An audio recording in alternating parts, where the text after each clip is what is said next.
Wait, don't even think about scrolling past this one, because you need to hear what happened, and more importantly, I need to know. Sarah's, was I wrong for absolutely demolishing my sister and her spoiled little monster of a son, after what he did to me? I'm talking about a life-changing level of drama that ended with a ruined graduation party and a family torn in half. The image of the cake hitting the floor is burned into my memory, and the sound of his snide little voice saying, "Eat it off the ground. A loser," still makes my blood boil. It was my graduation cake, the centerpiece of my biggest accomplishment, and he just splat. Destroyed it, and I looked at him, then at my sister, and I knew in that instant, this was where I drew the line.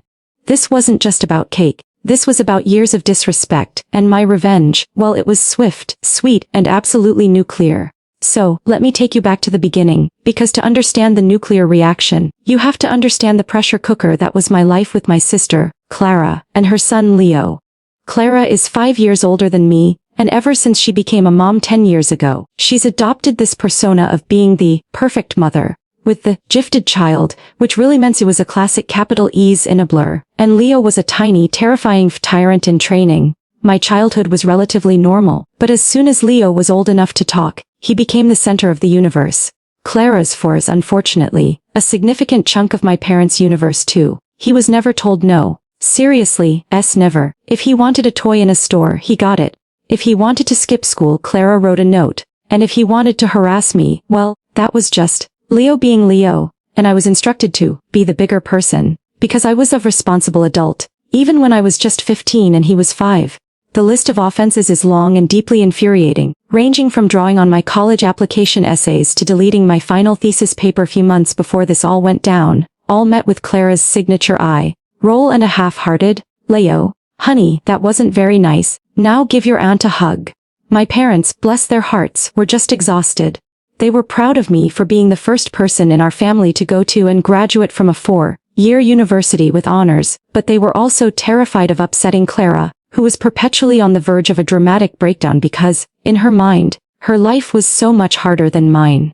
The atmosphere at any family gathering was always a delicate negotiation, a carefully choreographed dance to avoid Leo's next tantrum, which always devolved into some slight against me. My college graduation was supposed to be my day. I had worked 3 part-time jobs while juggling a double major to get that degree.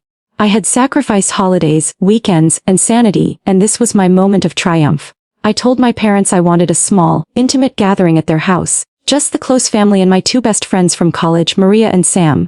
I explicitly, told them I wanted a specific cakey from a local baker. A 2-tiered dark chocolate masterpiece with gold leaf and a small edible scroll on top that read, "Magna cum laude." It wasn't just a cake, it was a symbol of every late night, every tear, and every student loan I'd be paying off for the next decade. The day of the party arrived, bright and sunny, just like my future felt for the first time in years. My friends were there, my parents were buzzing with pride, and even my normally reserved grandfather was cracking jokes. Everything was perfect. The air was filled with the smell of my mom's famous homemade lasagna and the sweet, rich aroma of my beautiful, perfect cake sitting majestically on the dining room table. And then, the inevitable happened. Clara and Leo walked in. Clara was immediately on edge, complaining that the house was too hot and that the music was too loud. Leo, now 10 years old and already exhibiting the entitled slouch of a minor despot, gave me a cursory, bored glance, muttered a noncommittal, "Congrats." And then immediately zeroed in on the cake. I saw the look in his eyes. That mixture of pure, unadulterated curiosity and the inherent desire to destroy anything that wasn't about him. It was a familiar, chilling look. I immediately moved towards the table, but my dad stopped me, saying, "Let it go, sweetie, he's just looking." I should have listened to my gut. I should have bodily thrown myself in front of that cake. I watched in slow motion as Leo circled the table, his grubby little hands clasped behind his back, pretending to admire the gold leaf. Clara was distracted, already pulling out her phone to take a selfie with my proud parents in the background, making sure to caption it something like, "So proud of my little sister's accomplishment, time for cake." And then it happened. It wasn't an accident. Accidents involve tripping or bumping into something. This was deliberate. Leo paused, gave me a quick, malicious side eye to make sure I was watching, and then, with a speed that was frankly terrifying for a 10-year-old, he slapped the side of the 2-tiered cake with his entire open palm. The cake didn't just fall, it launched off the small pedestal, turning into a spiral of dark chocolate, galled leaf that hit the polished hardwood floor with a sickening, wet spillage. It looked like a crime scene. A crime scene of my hopes and dreams, smeared across the floor. The room went absolutely silent. My mother let out a tiny, my friends gasped. And then, as I stood there, frozen, staring at the ruined symbol of my 4 years of struggle, Leo burst out laughing. Not a cute kid giggle. A sharp, cruel, triumphant cackle. He pointed his finger at the mess, his eyes wide with a maniacal glee I can only describe as sociopathic, and he yelled loud enough for everyone to hear. "There. You wanted a fancy cake. Now eat it off the ground, loser!" The silence that followed wasn't quiet. It was deafening. It was the sound of a dam breaking. Years of resentment, of being told to be the bigger person, of watching this creature get away with everything, all of it boiled over in one blinding flash of white, hot rage. I looked at Clara, who was no longer taking a selfie. She had the audacity to be more embarrassed than angry. Her face flushed as she scrambled for an excuse. "Leo, what did you do?" "Oh, OP honey, he just tripped. He's just a little boy, it was an accident, we'll buy you a new one," she chirped, the lie coming out instantly and reflexively, a defense mechanism years in the making. And that was the final straw. That instant defense of his deliberate cruelty, that immediate effort to whitewash his malice, was the thing that snapped my control. I took a deep breath, and I looked Clara dead in the eye, and the first word that came out of my mouth was a low, steady whisper that was more terrifying than any shout. "No," I said, "you won't."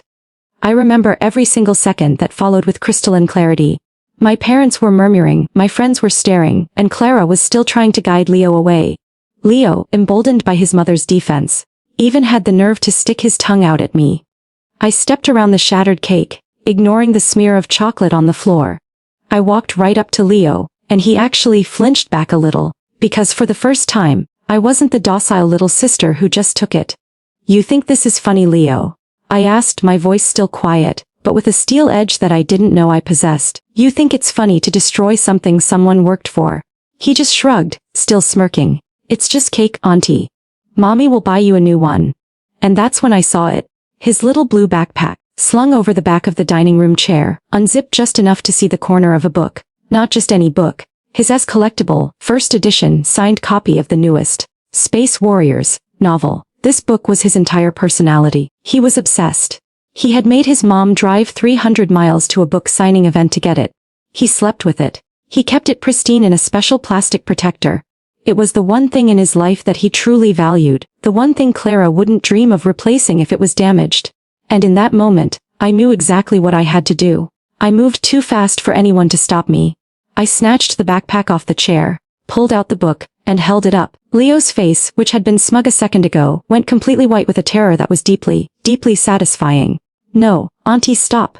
Don't touch it," he shrieked, finally showing genuine emotion. Clara finally looked up from her phone, her eyes widening as she realized the true danger. "Put the book down! Don't you dare! It costs $300, she screamed, abandoning her. "Just tripped," Fackhead instantly. But I didn't hesitate. I held the pristine, autographed book over the ruined cake, and I slowly, deliberately, lowered it. I didn't drop it. No, I made sure it got as thoroughly, disgustingly soaked. I pressed the delicate, signed cover right into the chocolate frosting and ganache, dragging it through the smear on the floor, making sure every single page absorbed the sticky, dark brown mess. I lifted it back up. It was heavy, dripping, completely unrecognizable, the signature a dark, swirling mess. It was ruined, utterly and completely destroyed.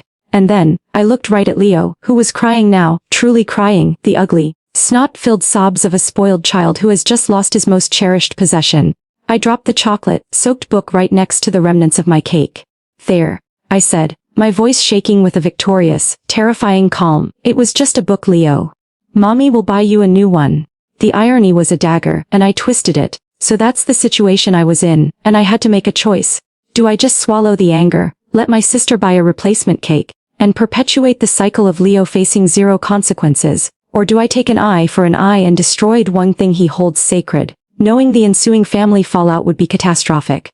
Before I tell you what happened next, what I did in the immediate aftermath of that book dropping, I want you to pause and comment below what you would have done in my shoes.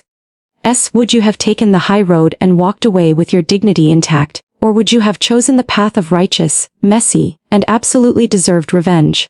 Let me know, because this next part is where the fireworks truly started. Clara's scream was a sound I've never heard before and hope to never hear again. It was a primal shriek of disbelief and pure, unadulterated fury. She lunged at me and I braced myself, but my dad, who had been standing there in stunned silence, finally moved. He grabbed her arm before she could reach me, pulling her back with surprising strength. "Clara! Stop it! What is wrong with you?" he roared, and I think that's the first time I'd ever heard him truly yell at her. My mom, meanwhile, was rushing to the wailing Leo, trying to salvage the book, an impossible task. The entire room had dissolved into chaos. Clara was fighting my dad, screaming obscenities at me that she would never have used in front of her. Precious angel. Leo was on the floor, howling, clutching the pulpy, ruined remains of his Space Warriors book like a fallen comrade. My two college friends, Maria and Sam, bless their souls, just stood there with their mouths agape, looking like they were watching a live-action soap opera finale. I was the calm in the center of the storm. I felt nothing but a deep, overwhelming sense of relief. The 4 years of tension, of swallowing my pride, of being the bigger person, it had all been released in one glorious, chocolate-covered moment of poetic justice. Clara finally managed to pull free from my dad and rounded on me, her face blotchy and red. "You little bitch. That was an irreplaceable collectible. You are disgusting. You are a monster. How could you do that to a child's possession?" She spat, the hypocrisy so thick it was suffocating. I didn't raise my voice. I looked at her, then down at the ruined cake, and then back at her. He threw my tiered, special ordered graduation cake on the floor, on my day, and told me to eat it off the ground. I said, my voice steady, my eyes boring into hers. "You told me it was just a mistake, and that it's just cake." "Well, what's good for the goose, Clara? It's just a book, and he's a 10-year-old childhood, a lesson you've refused to teach him for 10 years. My dad, surprisingly, stepped slightly in front of me, putting a small but definite barrier between me and my screaming sister. My mother, still inconsolable Leo, was looking at my dad with a look of pure confusion and helplessness. The confrontation didn't last much longer. Clara realized she wasn't going to win this verbal battle, especially with my dad surprisingly taking my side. She grabbed Leo, who was still sobbing hysterically, pulled him up, and, without a word to our parents, marched him out the front door, slamming it behind her with a force that rattled the whole house. The silence that fell after they left was a different kind of quiet. A heavy, shocked silence, the kind that follows a gunshot. My friends looked at me, and Maria finally broke the tension. "Dude. That was legendary," she whispered, her eyes wide with a mix of horror and admiration. Sam just gave me a slow, approving nod. The immediate aftermath with my parents was intense. My mom was distraught. "Oh honey, the family, your sister! How could you do something so cruel?" she wailed, rushing over to hug me, which just made me stiffen. I gently pushed her away. "Mum, he destroyed the symbol of my graduation, after years of you all letting him get away with everything." He looked me in the eye and told me to eat it off the floor. "Do you honestly think I was supposed to just smile and take it? You two have been enablers for a decade, and I finally decided I was done being the victim." The words were harsh, but they needed to be said. My dad looked at the mess on the floor, looked at me, and then sighed, running a hand through his hair. "She's right, Alice," he told my mom. "We did let it go too far." The way he spoke to her, that wasn't accidental. It was malicious. "Oh, I'm proud of you for standing up for yourself, but you also know this is going to be a mess." And a mess it was. The next few weeks were a relentless firestorm of texts, phone calls, and family drama. Clara immediately cut off all contact with me and demanded a full apology, a new cake, and 3 new copies of the Space Warriors book, demanding my parents pay for it all. My parents, to their credit, mostly backed me up. My dad told Clara that her son's behavior was unacceptable, and that the emotional damage he caused was far greater than the cost of a book. He even pointed out that Leo had destroyed my college laptop 2 years ago and she'd simply replaced it with a cheap, used model and called it even, saying a book for a cake for a laptop was a fair trade, off which honestly, was a level of justice I hadn't expected from him. My mother, however, was torn. She kept calling me, begging me to just say sorry, to Clara to keep the peace. I refused every single time. "Mom," I told her firmly, "there will be no peace until Clara accepts that her son is a bully, and that my boundaries are non-negotiable." The family eventually took sides. My aunt and uncle sided with Clara, calling me an ungrateful, spiteful graduate who attacked a defenseless child. My grandmother surprisingly sided with me, calling Clara a poor excuse for a mother, and pointing out that a child who destroys a symbol of achievement deserves to have his own symbol of obsession ruined.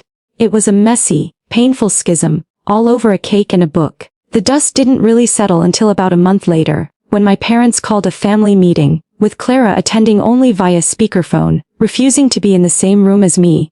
It was a tense, horrible hour. Clara reiterated her demands and I reiterated my firm, unequivocal refusal to apologize for defending myself. My dad ultimately laid down the law I was not to apologize. Leo was not to get another collectible book. Clara was to enroll Leo in counseling to address his behavioral issues, or my parents would stop covering his private school tuition. The threat hit her where it hurt, and she reluctantly, venomously, agreed to the counseling. I got my apology from my sister, not a heartfelt one, but a forced, clipped, "I'm sorry my son ruined your day," followed by a muttered, "But you didn't have to be so extreme." I finally got my new graduation cake, a smaller, less fancy one, which my parents insisted on buying for me a few weeks later, and we had a small celebration with just my friends.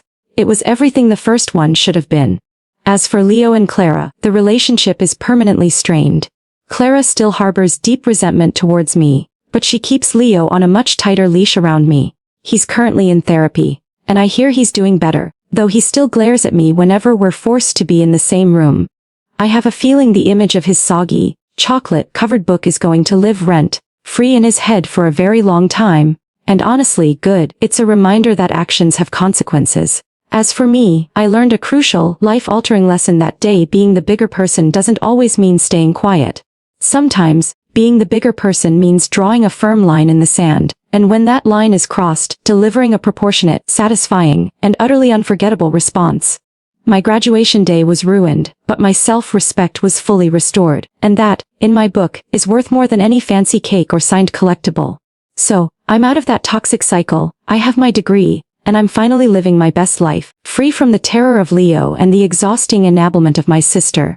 I wouldn't change a single thing I did that day. I'd like this video if you were on my side and think I was justified in my delicious revenge.